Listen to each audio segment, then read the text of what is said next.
నమస్తే, welcome to Suman TV. ఒక మనిషి అందాన్ని పెంచేది వారి అందమైన చిరునవ్వు. ఆ అందమైన చిరునవ్వు ఉండాలంటే మన పళ్ళ వరుస బాగుండాలి. కొంతమందికి పళ్ళ మధ్యన సందులు ఉంటాయి. దానివల్ల వాళ్ళ అందమైన చిరునవ్వుని నవ్వలేకపోతూ ఉంటారు. దానివల్ల వాళ్ళ కాన్ఫిడెన్స్ లెవెల్ కూడా తగ్గుతూ ఉంటుంది. అయితే ఎందుకు ఈ పళ్ళ మధ్యన సందులు అనేవి ఏర్పడతాయి? వీటికి లేటెస్ట్గా వచ్చినటువంటి ట్రీట్మెంట్స్ ఏంటి? ఎలాంటి ట్రీట్మెంట్స్ అందుబాటులో ఉన్నాయి? ఎలా దీన్ని రెక్టిఫై చేసుకోవచ్చు? ఈ విషయాన్ని తెలియజేసేందుకు మనతో పాటు ఉన్నారు ఎఫ్ఎంఎస్ ఇంటర్నేషనల్ డెంటల్ సెంటర్ నుంచి సీనియర్ కాస్మెటిక్ డెంటిస్ట్ డాక్టర్ స్మితారెడ్డి గారు మనతో పాటు ఉన్నారు. Hello ma'am. నమస్కారం అండి. మ్యామ్, చాలామందికి ఇప్పుడు నేను చెప్పినట్టుగా పళ్ళ మధ్యన సందులు అనేవి ఎక్కువగా వస్తూ ఉంటాయి. సో ఈ సందులు రావటం వల్ల కాన్ఫిడెంట్గా నవ్వలేరు, ఎవరితో మాట్లాడలేరు, ఒక షై ఫీలింగ్ అనేది వాళ్ళకు ఉంటుంది.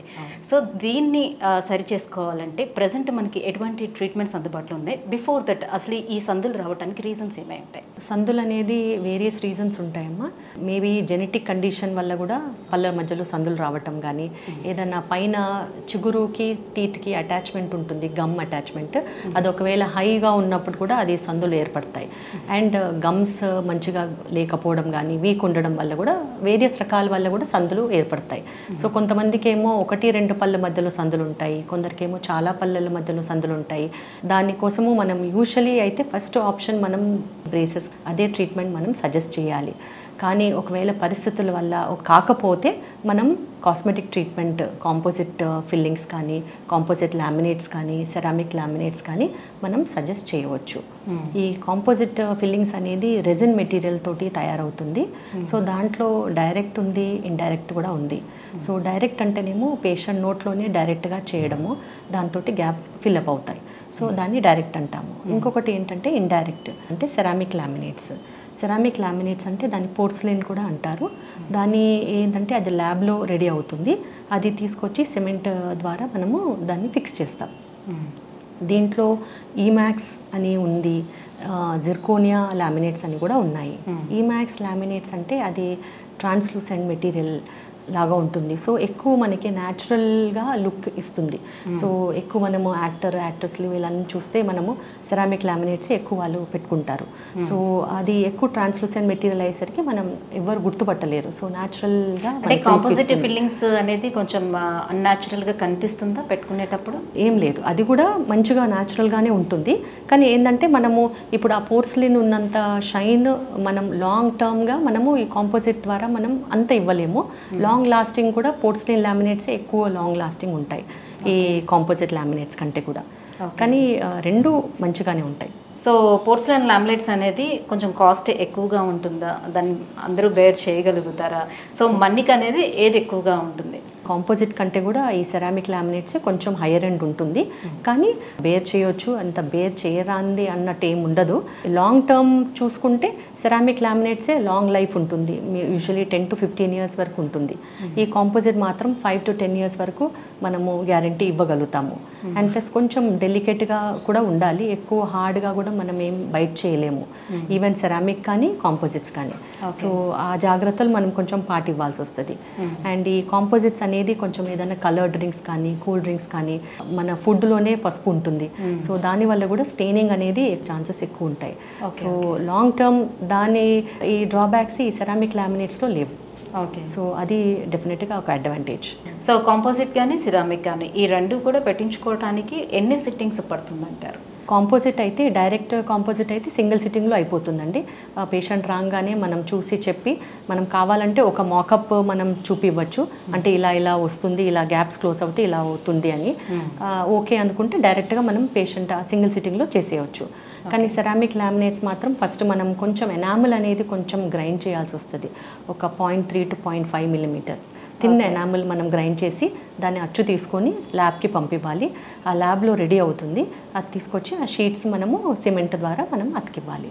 సో ఒక 2 sittings మ్యాక్సిమం టైం. సో ఇవి చూడడానికి ప్యూర్ వైట్లా, సో ఇంకా తలతల మెరుస్తున్నట్టు కనిపించొస్తుంది డెఫినెట్గా. కానీ దీంట్లో కూడా డిఫరెంట్ షేడ్స్ ఉంటాయి. సో కొందరేమో ఎక్కువ వైట్ కావాలి అని అడుగుతారు, సో వాళ్ళకి వైట్ ఇస్తాము. కొందరికేమో న్యాచురల్గా మన న్యాచురల్ కలర్ ఎట్లా ఉంది, పక్క టీత్ ఎట్లా ఉంది, దాని మ్యాచ్లోనే మనము ఆ కలర్ ఇస్తాము. సో ఇలా ఫిల్లింగ్స్ పెట్టుకున్న తర్వాత దానికి ఏమైనా ప్రికాషన్స్ తీసుకోవాల్సి ఉంటుందా, మళ్ళీ అవి త్వరగా పాడైపోకుండా ఉండటానికి? డెఫినెట్గా ప్రికాషన్స్ అయితే తీసుకోవాలండి. రెగ్యులర్గా బ్రషింగ్ చేయాలి అండ్ ఫ్లాసింగ్ అనేది కూడా కంపల్సరీ చేయాల్సి వస్తుంది. యూజువల్గా కూడా మన పళ్ళకి మనం ఫ్లాసింగ్ అనేది చేస్తాం. ఎవ్రీడే యాక్టివిటీస్ అయితే బ్రషింగ్ ప్లస్ ఫ్లాసింగ్ అయితే కంపల్సరీ చేయాలి. ఎందుకంటే ఆ ఫ్లాసింగ్ అనేది థ్రెడ్ మధ్యలో పాస్ అవుతుంది. సో ఆ లామినేట్స్ మధ్యలో కానీ ఫిల్లింగ్ మధ్యలో కానీ క్లీన్ చేసుకోవడానికి ఈజీగా ఉంటుంది. అంటే దాని మెయింటెనెన్స్ కోసం మళ్ళీ మిమ్మల్ని అప్రోచ్ అవ్వాల్సి ఉంటుందా? ఎవ్రీ 6 months అండ్ కంపల్సరీగా మనం డెంటిస్ట్ని అప్రోచ్ అయ్యి రెగ్యులర్ క్లీనింగ్, గమ్స్ మెయింటెనెన్స్, గమ్స్ని హెల్దీగా ఉంచుకోవడము అనేది చాలా ఇంపార్టెంట్. సో అంత కేర్ తీసుకుంటే లాంగ్ టర్మ్ ఉంటాయి, ఏ ప్రాబ్లం ఉండదు. ఓకే, సో సిరామిక్వి ఇది ఫిల్లింగ్ పెట్టించుకునేటప్పుడు లామినేట్స్ పెట్టించుకున్న తర్వాత ఇప్పుడు జనరల్గా నార్మల్ టీత్కి మనం ఏదైతే మనం పాలిషింగ్ కానీ క్లీనింగ్ కానీ ఎవ్రీ 6 monthsకి ఒకసారి వెళ్ళి చేయించుకుంటామో దీనికి అలా చేయించుకోవచ్చా? ఇప్పుడు ఫర్ సపోజ్ ఇప్పుడు మీ దగ్గర నేను ట్రీట్మెంట్ తీసుకున్నాను, వేరే డాక్టర్ దగ్గరికి వెళ్ళి నేను ఇట్లా క్లీనింగ్ పర్పస్ వెళ్ళాను అనుకోండి, అదేమైనా పాడైపోయే అవకాశం ఉంటుందా వాళ్ళకి తెలియకపోతే? యూజువలీ అయితే గుర్తుపడతారు అందరు డెంటిస్ట్లు, ఎక్కువ ఎక్స్పీరియన్స్ ఉండి అంటే రెగ్యులర్గా చేసే వాళ్ళైతే డెఫినెట్గా అది ఎక్కడుంది ఏంటి అని గుర్తుపడతారు. అయినా కూడా ఎటువంటి డ్యామేజ్ అనేది అయితే ఏం కాదు.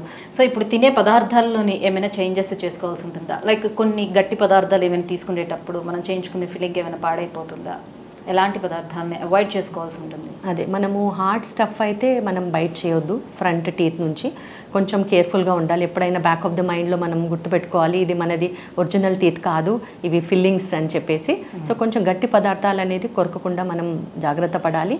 ప్లస్ మన కూల్ డ్రింక్స్ కానీ కలర్ డ్రింక్స్, కొంచెం coloured food, especially out side food అనేది కొంచెం బయట ఫుడ్ బాగా కలర్డ్ ఉంటుంది కాబట్టి కొంచెం తొందరగా స్టెయిన్ పడుతుంది. అది కూడా కాంపోజిట్ దానికే పడుతుంది. ఈ సెరామిక్ దానికి అట్లాంటిది ఏమీ ఉండదు. సో అట్లాంటి భయం లేదు కలర్డ్ ఫుడ్స్. కానీ కాంపోజిట్కి మాత్రం కొంచెం మనం జాగ్రత్త పడాలి. ఎంత పడినా కూడా ఒక 5-10 years మనము గ్యారంటీ ఇవ్వగలుగుతాము. ఓకే, సో సాధారణంగా ఈ ఫిల్లింగ్స్ అనేది ఎవరికి అవసరం అవుతాయి? ఇప్పుడు మీరు బ్రేసెస్ మనం పెట్టుకోవచ్చు అని అంటున్నారు కదా, ఫస్ట్ ప్రిఫరెన్స్ బ్రేసెస్కే ఇస్తున్నారు కాబట్టి, సో ఎలాంటి వారికి అసలు బ్రేసెస్ పెట్టుకునేటప్పుడు ఎందుకు ఫిల్లింగ్ అని అనేది? బ్రేసెసే ఫస్ట్ ఆప్షన్ ఇస్తామండి. కానీ కొన్నిసార్లు ఏమవుతుందంటే పేషెంట్స్కి టైం ఉండదు, లేదా ఆల్రెడీ 1-2 సార్లు బ్రేసెస్ చేసుకొని అది రిలాప్స్ అయ్యి మళ్ళీ సందులు ఏర్పడడం అనేది అవుతుంది. సో అండ్ కొందరు అబ్రాడ్ వెళ్తారు, లేదా కొందరికి అసలు బ్రేసెస్, ఎందుకంటే ఇది లాంగ్ టర్మ్ కాబట్టి 1.5-2 years ట్రీట్మెంట్ ఉంటుంది. సో లాంగ్ టర్మ్ కాబట్టి కొందరికి ఇష్టం ఉండదు. సో అలాంటి పరిస్థితుల్లో డెఫినెట్గా మేము కాస్మెటిక్ ట్రీట్మెంట్ సజెస్ట్ చేస్తాం. లేదు అనుకుంటే ఫస్ట్ అలైనర్స్ కానీ బ్రేసెస్ కానీ అదే ఫస్ట్ ఆప్షన్. సో ఎక్కడైనా సరే పన్ను సగంగా విరిగిపోయి ఉండేటప్పుడు కూడా దీన్ని యూజ్ చేసుకోవచ్చా? ఈ ఫిల్లర్స్ తోటి దాన్ని ఫిల్ చేసి నార్మల్ సైజ్కి చేసుకోవడానికి. ఇప్పుడు ఏదైనా పేషెంట్ కింద పడ్డాడు, ఏదైనా పన్ను విరిగిపోయింది, సో ఫస్ట్ కాంపోజిట్ ఫిల్లింగ్సే ఫస్ట్ సజెస్ట్ చేస్తాం. ఎందుకంటే అది మన న్యాచురల్ పన్నుని ఏం డ్యామేజ్ ఉండదు, ఏదైతే విరిగిపోయిందో అదే మనం యాడ్ చేస్తాం. సో దానికి ఎక్కువ న్యాచురల్ టూత్ స్ట్రక్చర్ని సేవ్ చేయడం అనేది ఎక్కువ ఉంటుంది. Okay, right, thank you so much ma'am. So ఈ పళ్ళ మధ్యన ఉన్నటువంటి ఈ సందరికి కాంపోజిట్ ఫిల్లింగ్ కానీ సిరామిక్ కానీ ఏ రకంగా హెల్ప్ అవుతుంది, దీనివల్ల ఎలాంటి లాభాలు ఉన్నాయని విషయం తెలియజేసినందుకు thank you so much. Thank you అండి.